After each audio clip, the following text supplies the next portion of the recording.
Frau in Rot. Ein Gemälde von Kai Kaus.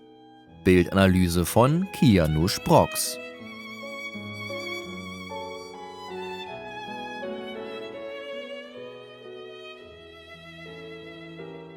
Hallo liebe Freunde der Kunst.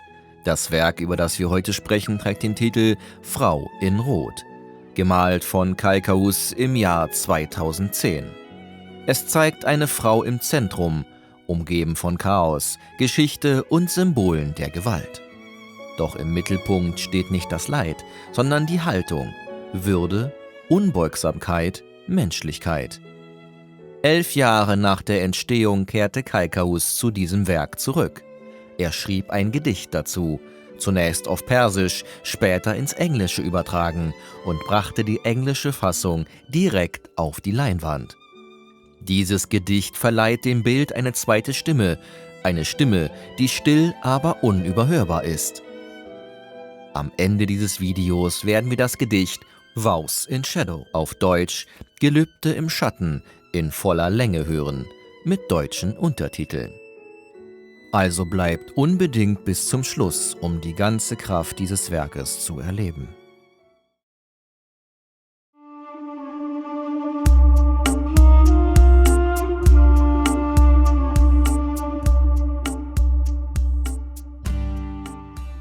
Frau in Rot ist ein stilles Zeugnis.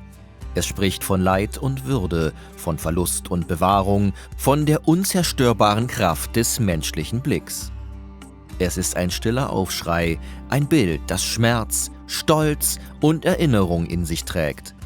Auf einer Fläche von 2 mal 1,5 Metern entfaltet sich eine Szene von seltener Intensität. Eine Frau, gehüllt in tiefes Blutrot, sitzt im Zentrum des Bildes, unbewegt, aufrecht, stolz. Ihre Schultern sind gerade, die Hände ruhen fest auf den Knien. In dieser Haltung liegt kein Opfer, sondern eine Form innerer Unbeugsamkeit. Die Frauenfigur in der Mitte des Bildes wirkt ruhig, aufrecht, würdevoll. Ihre Haltung erinnert an klassische Darstellungen von Heiligen oder spirituellen Führerinnen, doch ist sie zugleich eine Gefangene ihrer Zeit und Umgebung. Ihr Gesicht ist durch ein beschädigtes Broca-Gitter verdeckt, nur ein einziges Auge bleibt sichtbar. Traurig, nachdenklich, von einer Ruhe, die fast erschüttert. Dieses Auge trägt die ganze Geschichte des Werkes. Es ist das Auge einer Frau, die gesehen hat und weiter sieht, trotz allem. Die Burka, die ihren Körper umhüllt, ist in dramatischen, fast theatralischen Falten gemalt.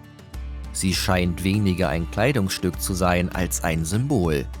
Ein Stoff aus Geschichte, Schmerz und Überleben. Das tiefe Rot, das Kai Kaus wählt, ist die Farbe des Blutes und der Erde zugleich. Die Farbe des Lebens, aber auch des Verlustes.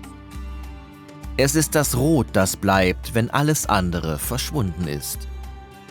Die Umgebung ist düster, aufgeladen, fast apokalyptisch. Aus dem Hintergrund treten schemenhafte Gestalten hervor. Kämpfer, Schatten, Geister vergangener Epochen. Speere stehen vertikal, an ihnen hängen Zeitungsseiten, Versprechen, Worte im Wind. Im Hintergrund schreit ein Mann, in seiner Hand ein totes Küken. Sinnbild des zerstörten Lebens, der verlorenen Hoffnung. Die Komposition ist spannend und von düsterer Stimmung. Doch trotz der Bewegung um sie herum bleibt die zentrale Figur unbewegt. Sie ist wie der ruhige Kern eines Sturms.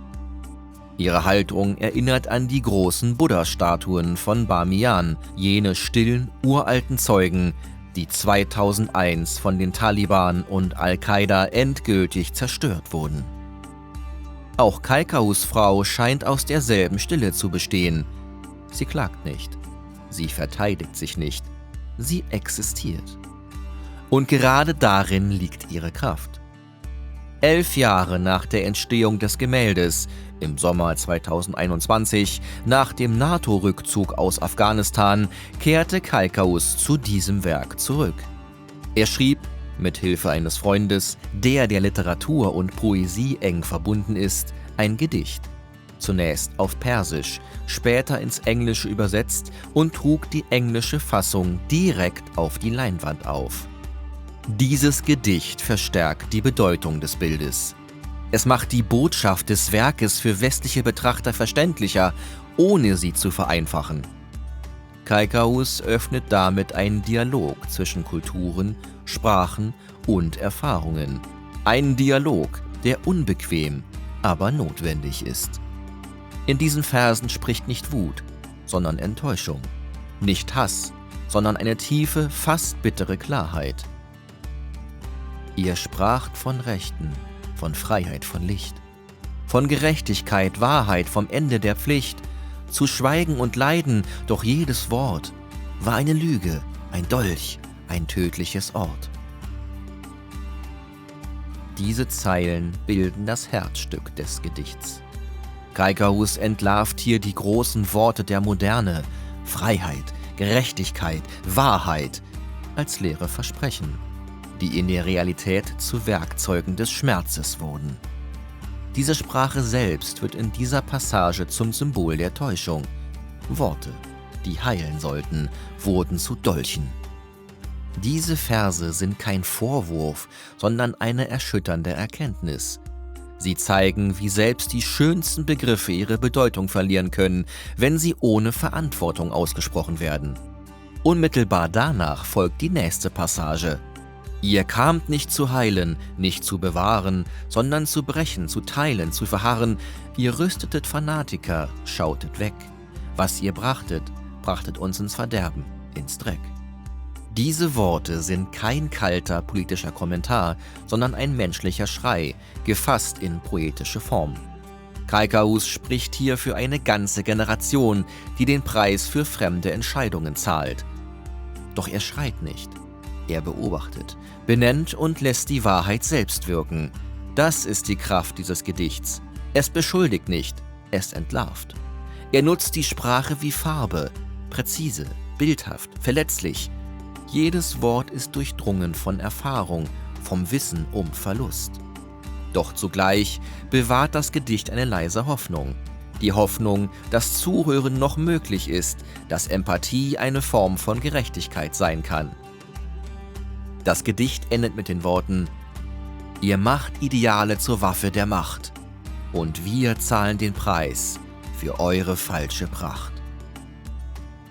Diese Schlusszeilen sind scharf, aber nicht bitter. Sie formulieren eine Wahrheit, die nicht beschuldigt, sondern erinnert. Denn dieses Werk ist kein Schrei der Feindseligkeit, es ist eine Mahnung.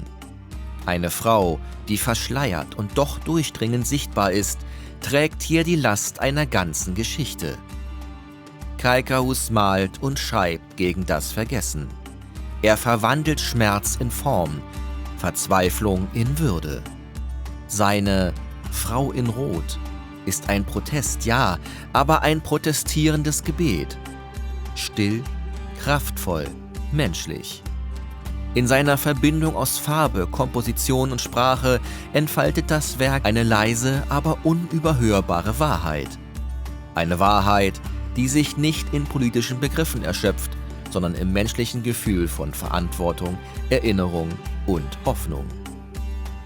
Jetzt, wie versprochen, hören wir das Gedicht Gelübde im Schatten in der englischen Fassung, das Kaikaus direkt auf dieses Werk geschrieben hat.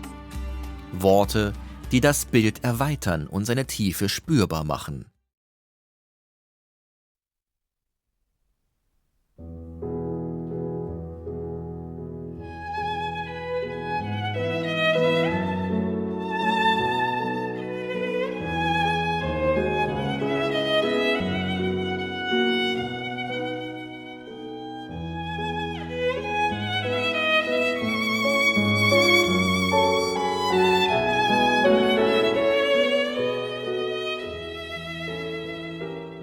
You spoke of rights, of liberty and light, of justice, of truth, of ending the night, of silence and pain, but every word was a lie, a dagger, a deadly sword.